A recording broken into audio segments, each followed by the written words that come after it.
Dewi Kuan Im selalu melihat dan mendengarkan.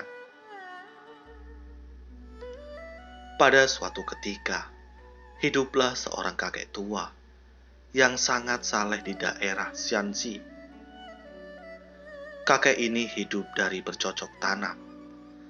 Dia sangat meyakini Dewi Kuan Im yang terkenal amat berbelas asih. Setiap hari, kakek itu pasti bersembah sujud di hadapan altar Dewi Kuan Im di rumahnya untuk memanjatkan parita dan permohonan doa.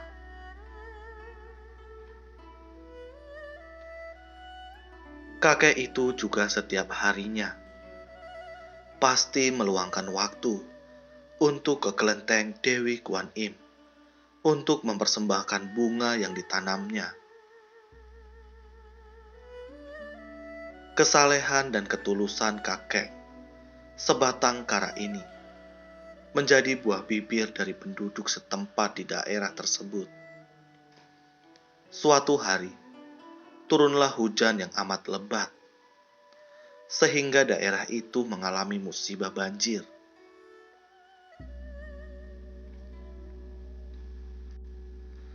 Air hujan yang demikian derasnya dengan cepat mencapai sebatas lutut, sehingga menggenangi rumah-rumah penduduk. Menyadari bahaya banjir kiriman yang bakalan melanda, para warga dihimbau untuk segera menyelamatkan diri dengan mengungsi ke daerah pegunungan.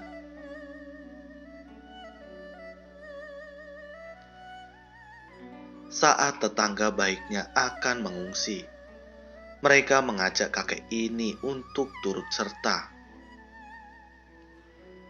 Tetapi kakek ini menolak dengan alasan ingin menjaga altar Dewi Kuan Im di rumahnya.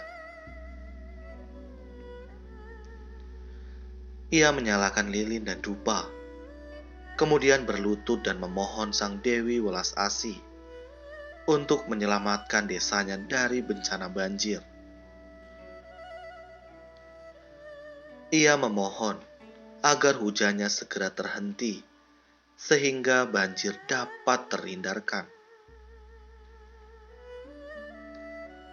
Hujan bukannya berhenti, tetapi malah bertambah lebat, disertai dengan suara guntur yang menggelegar dan kilat yang menyambar tiada hentinya. Permukaan air semakin naik, sehingga sudah hampir mencapai pinggang kakek itu. Tak lama kemudian, datanglah kepala desa, hendak menjemputnya dengan mempergunakan mobilnya. Kakek itu pun masih menolak secara halus dan berkata, "Saya yakin Dewi Kuan Im pasti mendengar doa hambanya." Sang kepala desa pun akhirnya berlalu meninggalkan kakek itu untuk menjemput masyarakat yang lainnya. Banjir ternyata semakin parah dan sudah mencapai 1 meter lebih. Kakek itu terus memohon pada Dewi Kuan Im. Karena altarnya sudah tergenang, dia memondong patung Dewi Kuan Im yang menjadi objek pemujaannya. Semua warga telah mengungsi, tinggal si kakek yang masih mencoba berdiam di rumahnya, walau permukaan air banjir semakin tinggi. Kakek itu berdiri di atas meja, sambil terus mulutnya memohon pertolongan Dewi Kuan Im.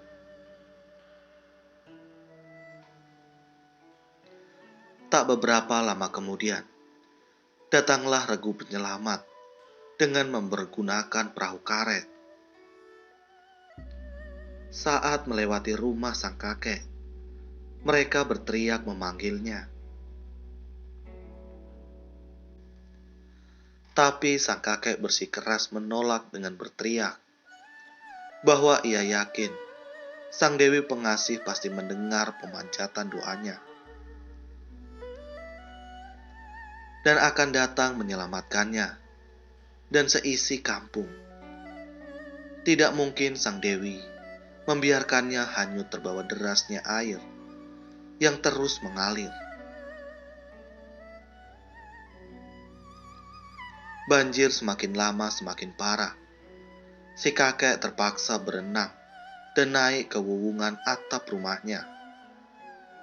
Kini, saat berdiri di atas atap, dia berdoa dengan berteriak sekeras-kerasnya, memohon Sang Dewi segera menghentikan hujan lebat itu dan datang menyelamatkannya. Tiba-tiba terdengar deru suara helikopter yang semakin mendekat. Tampak beberapa orang berteriak kepada kakek itu agar ia segera menangkap tali yang dilemparkan ke bawah.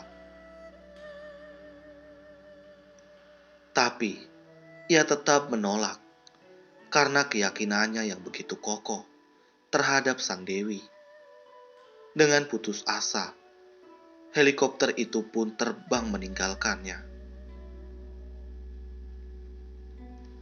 Ternyata hujan tidak berhenti dan akhirnya menenggelamkan si kakek. Setelah meninggal, sang kakek diizinkan masuk nirwana sesuai dengan amal yang diperbuatnya semasa hidup. Kebetulan ia bertemu Dewi Kuan Im di nirwana.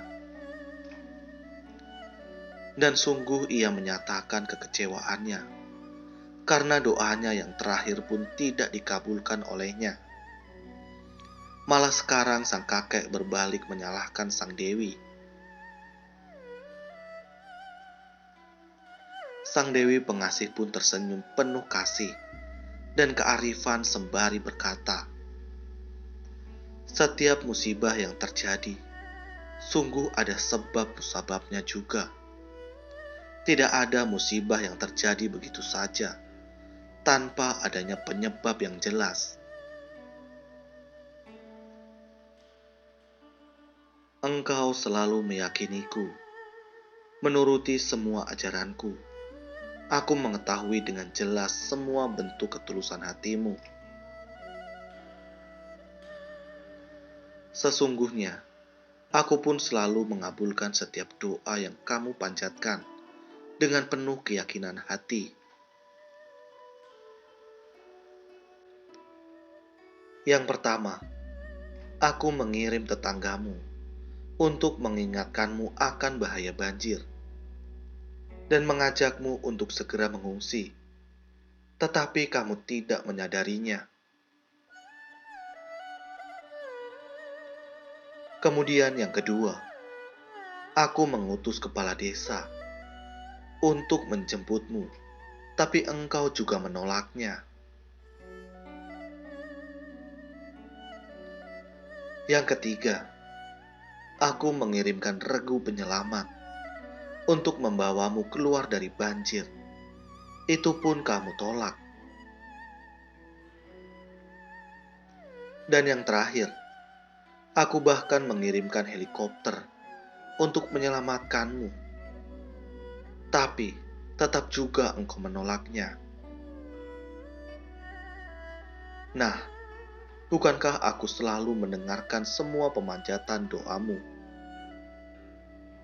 Dan aku pun sudah memerintahkan orang-orang untuk menyelamatkanmu, membawamu menuju pantai keselamatan. Sesungguhnya, bola mataku senantiasa melihat dengan terang sekali perilakumu,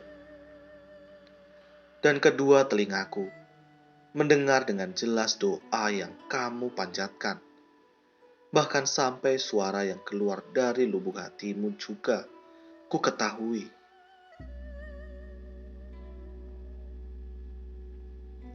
Ketahuilah bahwa semua yang kamu lakukan tidaklah sia-sia, sehingga kini kamu bisa bertemu denganku di nirwana yang indah.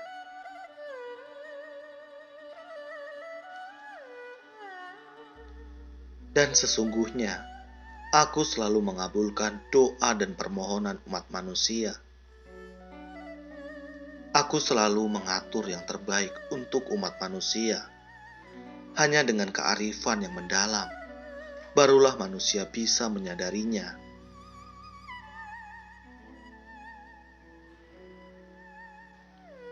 Kadang dalam hidup, kita sampai-sampai bisa menyalahkan langit dan bumi.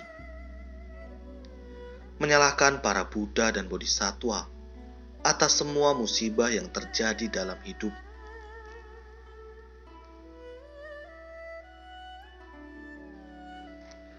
Kita terkadang mengatakan bahwa Buddha tidaklah berwelas asih, padahal sesungguhnya Buddha tetap berwelas asih.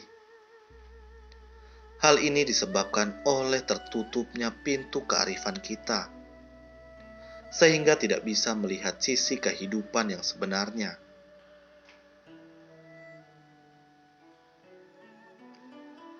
Setiap orang memiliki karma dan jalinan jodoh kehidupannya masing-masing. Buddha dan Bodhisattva selamanya berwelas asih. Kasih dan kearifan para Buddha, Bodhisattva senantiasa terpancar dan menyinari jalan kehidupan kita.